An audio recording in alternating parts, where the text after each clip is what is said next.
Hai semua para penggila catur, kembali lagi di channel Mesin Catur. Bersama saya, Bang Kemal. Kalian semua bisa menyingkat nama saya menjadi Bang Ke. Untuk trik dan tutorial kali ini, saya akan memberikan sedikit cara memasang jebakan Batman pada pembukaan Ponziani, atau dalam istilah bahasa Maduranya, Ponziani Opening Trap. Tak usah berteler-teler lagi, langsung saja kita menuju penangkaran buaya. Salah, maksudnya kita menuju arena. Nyoah beset mang.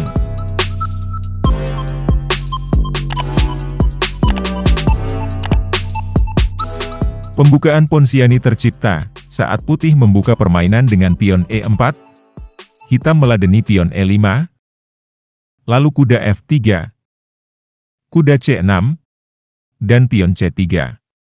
Inilah susunan bangunan yang dinamakan pembukaan Ponziani.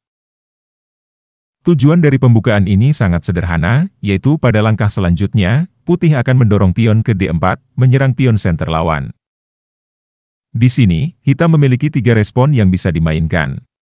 Kuda lompat ke F6, yang merupakan langkah jalur utama atau main line, gajah surfing ke C5, atau pion maju ke D5. Mari kita lihat dulu, gimana jika gajah surfing ke C5. Sebenarnya, langkah ini bukan langkah yang bagus buat hitam. Sebab, hitam tak menghalangi pion, maju menyerang petak pusat. Setelah pion makan, pion membalas, sembari menyerang gajah. Gajah terpaksa serang balik. Dan setelah kuda menutup, hitam sudah kehilangan satu tempo, dikarenakan pergerakan gajah yang kurang efektif. Dan putih kini mendominasi petak tengah, dengan 2 pion yang sangat kuat. Mari kita masuk dalam langkah main lain, yaitu kuda jumping ke F6, menekan pion E4. Lalu apa jawaban dari putih? Kita tak usah pedulikan pion yang sedang diintimidasi kuda, lanjutkan saja rencana utama, pion D4 kita mainkan. Hitam memiliki 3 opsi untuk menjawab. Menghantam pion gratisan pakai kuda, mengambil pion dengan pion, atau hitam bisa memainkan dengan langkah yang lebih pasif. Pion didorong ke D6. Mari kita lihat dulu, langkah yang paling populer.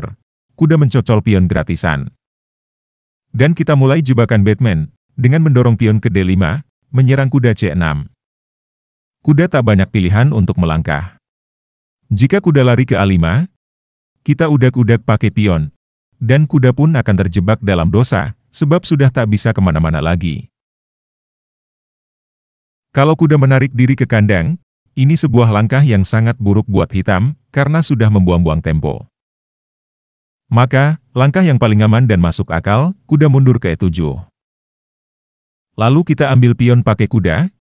Selain mengembalikan defisit 1 pion, kita juga menanamkan kuda monster yang sangat ganas di petak sentral. Di sini kita lihat, posisi para perwira hitam sungguh sangat tidak baik-baik saja, di mana kedua gajah hitam tidak memiliki akses untuk melakukan pengembangan.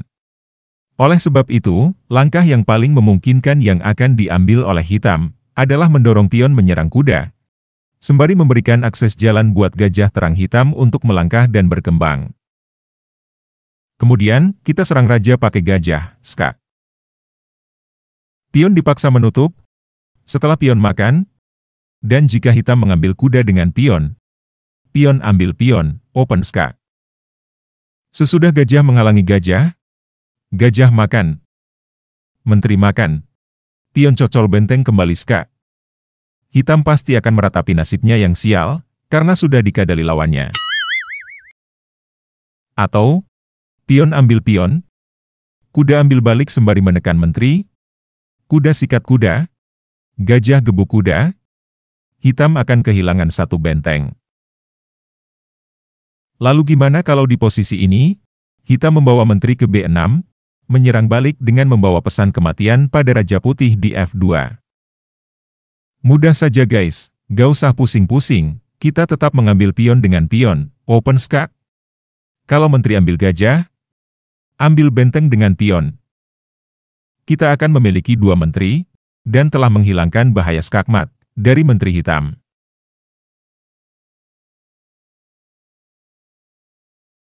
Atau gimana? Kalau Raja mingser ke D8. Kita hantam pion dengan kuda kembali skak. Setelah raja hanya bisa melangkah ke C7, kita ambil benteng dan kita rubah menjadi kuda siluman, skak. Sesudah raja menghindar ke B7, kita ambil menteri yang gurih-gurih nyoi pakai kuda. Hitam pasti akan mewek sepanjang hidup, menyesali perbuatannya yang sangat pintar. Kita kembali.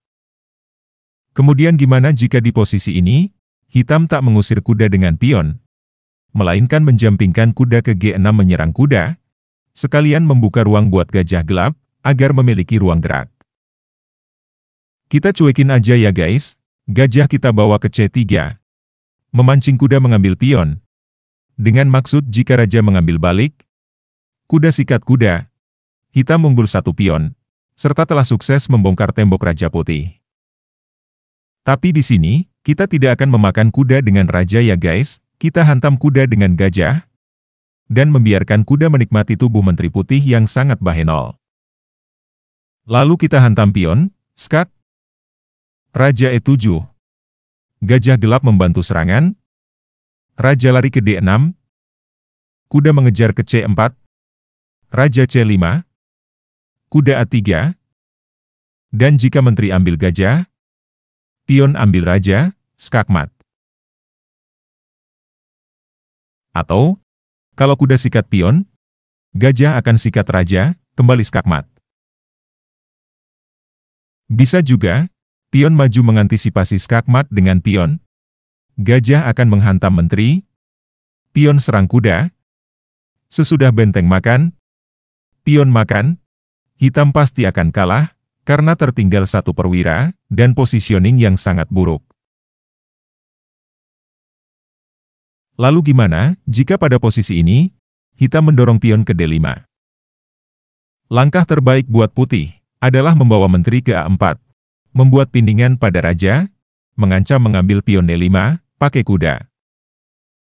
Kalau gajah menutup pindingan, kita ambil pion dengan pion, mengancam kuda. Kuda salto ke D4, membiarkan gajah menyerang menteri. Setelah menteri mundur, kuda makan, menteri makan, putih unggul 1 pion. Langkah terbaik buat hitam menurut mesin catur yang bernama Stockfish, pion maju melindungi pion. Lalu pion D3, gajah E6, kuda D2, dan menteri D7. Permainan akan berjalan dengan langkah-langkah normal. Untuk menambah pengetahuan kita dalam bermain catur, saya akan melanjutkan permainan dengan langkah-langkah akurat, yang sudah dianalisa oleh Stockfish. Gajah E2, pion G5, pion H3, pion H5, hitam melancarkan serangan ke sayap raja. Putih tak mau kalah, lalu memainkan pion B4, melakukan serangan balik ke sayap menteri. Pion A3, benteng B1. Kemudian benteng H6, pion makan, gajah makan, pion serang gajah. Pion serang menteri, pion makan, kuda lompat ke D4, membuka diagonal menteri. Setelah kuda ambil kuda, pion embat kuda, putih rokade pendek, dan pion ambil pion, sembari membiarkan benteng dan pion menyerang menteri. Menteri kabur ke kandang. Benteng cocol pion, gajah cocol balik skak, raja D8, benteng E1, dan gajah menutup ancaman skak. Lalu kuda jumping ke E4, gajah makan, pion makan, benteng balik ke posnya. Gajah serang menteri, menteri menghindar, menteri serang benteng, benteng kabur ke A5. Gajah naik ke B2, menekan pion, kuda menyerang gajah, benteng bergeser ke D1, membawa ancaman pada pion yang akan mengakibatkan royal pinning pada menteri. Menteri mingser ke C6. Sesudah gajah ambil pion, raja lari menghindar dari benteng yang akan melakukan discover skak. Gajah mengejar, raja F8. Pion maju menyerang pion, benteng mingser ke G8, pion makan, gajah makan, gajah serang raja skak, raja lari ke G7. Setelah gajah serang menteri, menteri terjebak dalam dosa dan terpaksa mengambil gajah. Benteng mengambil Raja Skak. Gajah dipaksa menghalangi. Pion sikat menteri. Benteng coba melindungi gajah. Menteri serang raja. Raja F7. Gajah H5. Raja G8. Benteng pukul gajah. Benteng makan. Benteng makan. Benteng skak. Setelah menteri makan, kuda F7. Benteng sikat kuda. Dan pion B4. Menteri naik ke G7, skak mat. Demikianlah trik dan tutorial kali ini. Sampai jumpa pada video selanjutnya, bye-bye.